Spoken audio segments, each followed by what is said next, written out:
Humans are strange. Nike.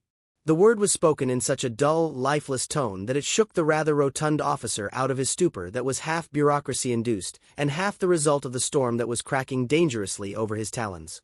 Commander Three Clicks's wing hook paused over the report he was writing out, and he twisted his head to look at the young officer huddled on the floor. He had known that the field team had returned. He was not so deaf as that despite a long-ago battle having shorn 2 of his rebounders off the top of his head. It had left him horribly scarred and flightless, but the remaining 8 worked just fine, thank you very much, and he could get a nice feel for the safe hold from where he hung in his office. Is that how an officer greets his superiors nowadays, Lieutenant? Three Clicks demanded sharply. He had to squint a bit as the younger officer's fur was most far beyond regulation. Come to think of it, he might not be able to fly safely if at all, and Three Clicks felt a stirring of unease even before the lieutenant reacted. The dark red wings rose in a shrug, releasing a waft of strange and slightly unpleasant smell. Human, Three Clicks realized belatedly. Maybe I don't know. It's important, I think, Commander. Three Clicks felt his fur bristle and he raised his wings in irritation, but something stopped him. It was partly the dull look of resignation in the lieutenant's black eyes, partly the complete lack of reaction, and partly the result of the commander's torpor fuzzy mind finally catching up with the clues that were filtering into him. He had not heard the troop carrier that had taken the flight out return, and yet they were back. The storm was breaking both over the valley their safe hold was in and the mountain slopes that the flight had been sent out to explore. They had been warned that they might encounter humans there. Lieutenant 5 Trills, Three Clicks began, dropping down to the floor and coming close to drop a wing over him. Is your flight safely returned? The young officer looked up at him dully and flicked his ears uncertainly. Every wing that left with me has returned alive, he said carefully. Injuries are non-fatal and healing well. That is a very specific report, Three Clicks observed even as relief flooded through him, and he guided the younger officer over to where a small bottle of leaf water from the homeworld sat beneath his perch. He poured out a glass of the drink for 5 Trills and watched as the officer drank it with almost frantic eagerness. What happened? Three Clicks asked gently. We lost the transport about 5,000 glides from the safe hold, 5 Trills replied, accepting another serving of water. We had landed it at the base of a cliff to examine the surface for possible temporary holds. Private 10 Clicks stayed with the transport. Three Clicks flicked his ears forward in acknowledgement. That had been their mission. We had taken observations on about half the face when a rock was dislodged above us, the younger officer went on. I ordered the flight to retreat from the cliff face and 5 Trills shivered and wrapped his wings around himself. It was a cascade failure. Like in a computer system? Three Clicks asked, laying his ears back in confusion. 5 Trills flicked his ears in confirmation. Each rock hit another and dislodged it, and before we knew what was happening, the rockslide had engulfed the transport. It was buried under a mass of rock and detritus with 10 Clicks inside. Three Clicks rocked back on his talons and stared at the younger officer in horror. We landed over where we thought the transport was and tried to move some of the rocks. But 5 Trills held out his wings and Three Clicks could see that the manipulating ends were torn and scabbed with the attempt at the impossible task. Private 27 Trills suggested that as we couldn't contact the safe hold, we try to make contact with the human camp that was supposed to be in the next valley over. Three Clicks flicked his ears at that. Spying on their new neighbors had been one of the secondary missions of that flight. We made contact, and the human technician there was eager to aid us. He was able to dig out what was left of the transport by the time the sun set. It was badly compressed, but we could hear that 10 Clicks was somehow still alive in the cockpit. Then the human. He pulled out one of those tools they always carry and he just tore the transport apart, 5 Trills explained with a few demonstrative twisting movements of his manipulators. 10 Clicks was injured, not fatally, but he wasn't flying anywhere. That was when we remembered that the storm was coming. The human saw our distress and said that he could take us back to his base camp. All he had to do was summon his transport early. One of those whirlwind blades? Three Clicks asked eagerly. 5 Trills shrugged his wings absently. I do not know. That was when we discovered that some native fauna had taken out the communications array at his camp. We knew that we would not be able to survive the storm without a hold, and the human had a hard copy visual representation map, so he decided to take us back here to the safe hold. But you said he had no transport, the commander interjected. He had a harness, 5 Trills explained. We held on to it and he did that human movement, the one they call running. 3 Clicks stared blankly at the younger officer for several heartbeats. You are saying, he said slowly, that this human carried you and your entire flight? He carried 10 Clicks in a sling around his neck, 5 Trills interjected absently. 10 Clicks couldn't hold on to the harness on his own. 5,000 glides in the past day? 3 Clicks pressed on. Actually, it was just over 5 hours, 5 Trills replied. 3 Clicks rocked back again and cast his mind about. Thank you for the report, soldier, but you should be in the medical bay, he said firmly.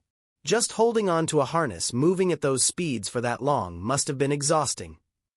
I will need to speak to this human. That might be difficult, 5 Trills interjected again as he let himself be led out of the room. Has he left in the middle of a storm? 3 Clicks demanded. No, 5 Trills clarified. When we arrived in the safe hold, he was leaking blood out of his mouth and nose. He asked us was everyone alive, and when I confirmed it, he did that thing humans do where they show all of their teeth. Then he said, Nike, and collapsed on the ground.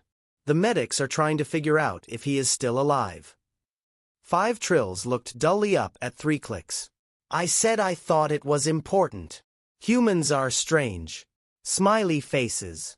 Quartermaster 57 Clicks approached the undulate cautiously, staying safely above his gripping range and circling slowly. It wasn't like there was active hostility between their species. Not like the hostility that burned low and fierce between the winged kin and those earthcrawlers. No one had to be careful with undulates because it was just so easy to miss each other. 57 Clicks' small body and his quick flitting motion made him as hard for the quartermaster to perceive as it was for the winged kin to see the slow-moving lump against the floor. 57 Clicks, the quartermaster said as he raised several sensory-rich appendages to find 57 Clicks in the air. I have a request, 57 Clicks stated quickly.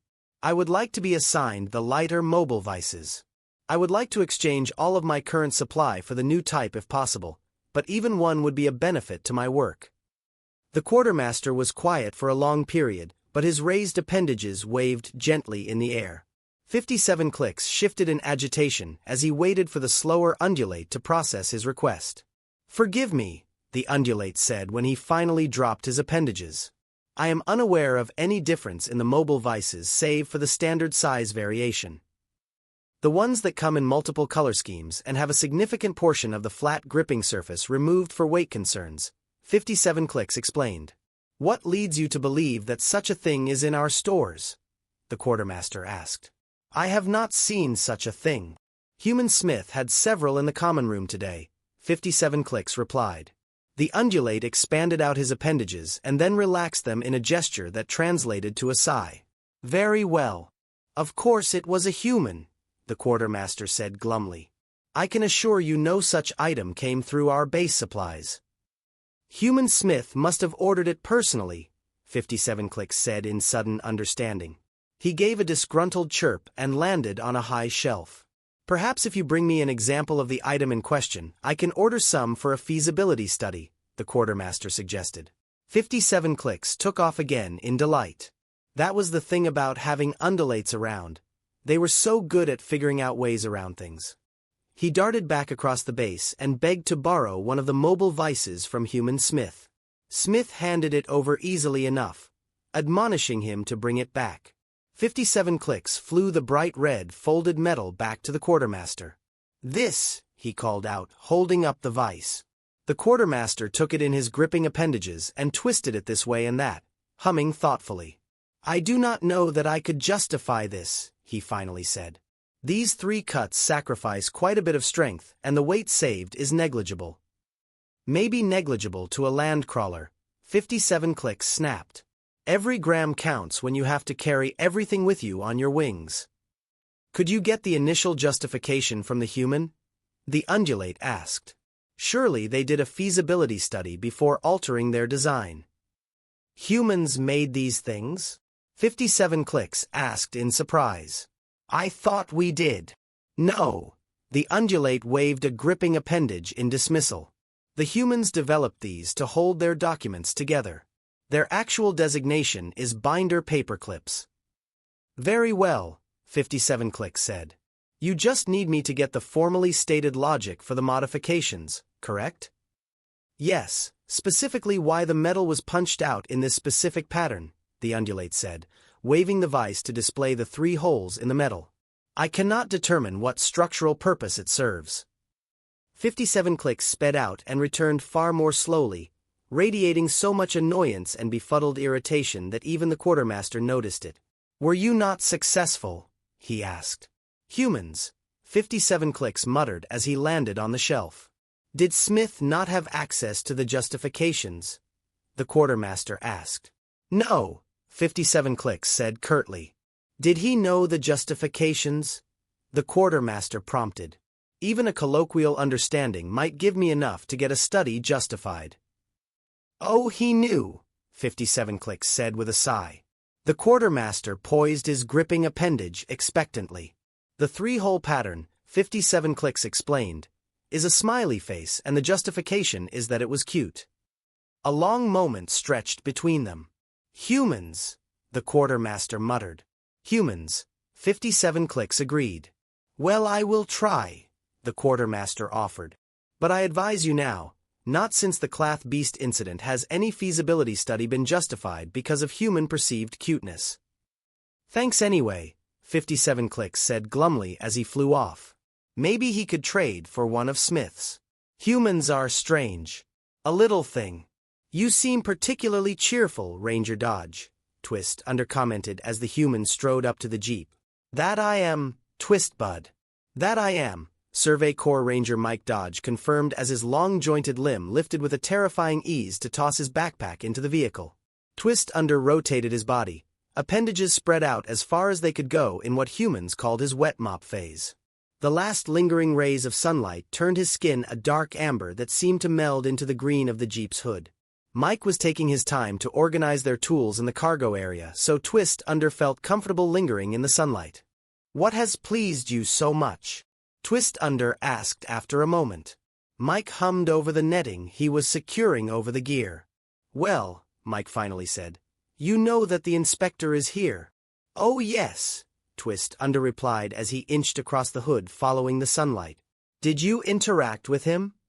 Yep, Mike replied. He swung by in one of those flyers, the insulated little biodome ones. Twist Under could have laughed derisively if he had felt like sharing his contempt of the soft-appendaged bureaucrat with his friend. But as close as he and Ranger Dodge were, one didn't flush your fed algae around friends, so Twist Under only gave an interrogative hum. Anyway, Mike continued as the last beams began to slip off the side of the Jeep and Twist Under gave up on his bathing. He was watching me hammer in the probe spikes and complimented me on my handiness. Twist Under climbed over the windshield and dropped down into the driver's seat. He secured the protective restraint around him and secured the steering wheel with his primary gripping appendages and held out his secondary appendages expectantly. Nice try, Twist, Mike said as he opened the driver's door. Move it. Twist Under gripped the buckle of the restraints and a brief scuffle ensued. Mike first tried to simply lift him out of the seat by force, and Twist Under couldn't resist humming in amusement when Mike gave a grunt of frustration. Humans might be able to drive 10-centimeter-long spikes into solid rock, but no species beat an undulate for gripping power when they didn't want to give up their place. Come on, Twist, Mike demanded. We've been over this. I am not letting you drive. I passed the test, Twist Under said in his most logical tone. I am certified. You passed the written test, Mike snapped. Your species is not meant to hurtle along at driving speeds. And yours is? Twist Under asked. He lifted one gripping appendage to tap the controls. Correct me if I am wrong, but this speed indicator goes much higher than what is your maximum running speed again? Faster than yours, Mike said. He gave up pulling and flattened his hand against the seat back, sliding it down until he gripped the base of the restraint. Twist Under divined his plan and decided that cheating was in order. He freed about a quarter of his appendages from the seat, at which Mike gave a cry of triumph and dug them into the human's rib cage and wiggled. Mike howled in frustration but somehow continued to wedge Twist Under off the seat. You are developing your resistance to tickling, Twist Under observed as Mike shoved him over into the passenger seat. Not that I have much choice in the matter, Mike muttered as they fought one final tugging war over the seatbelt. You little bugger. I do wish to develop this skill, Twist Under pointed out as he finally buckled himself into the passenger seat. And your charter does call for exchanging information freely. It also calls for not getting people killed, Mike replied as he started the engine. It can't be more complex than flying a glider, Twist Under pointed out. They have a max speed of what? Mike asked. 10 or 15. So the inspector complimented you, Twist Under asked. Mike shot a sideways glance at the change in topic, but continued driving. My handiness, Mike said, and a proud smile replaced his irritated look. Twist Under folded his appendages under himself thoughtfully. You refer, of course, to the fact that you are almost as proficient in tasks with both sides of your appendages? Yep, Mike replied, grinning wide enough to show his teeth. Now you are a decorated Survey Corps Ranger, friend Mike Dodge, Twist Under said carefully. Yeah, Mike replied. That means you have achieved honor in the disciplines of both body and mind at the highest level, Twist Under went on, proud to remember the humans separated the two, such a strange concept. And so, Mike asked, why are you so pleased over recognition that your appendages all function properly? Twist Under asked, and why did the inspector think to compliment that? It might be a little thing, Mike said with a shrug, but I worked hard to bring Lefty up to par and I'm proud of it. Why wouldn't he compliment it? Did you injure your left appendages seriously? Twist Under asked, raising a few sensory-rich appendages to examine his friend. What? Mike frowned. No, Oh, right, you guys don't go in for bilateral symmetry, so you don't get bilateral asymmetry.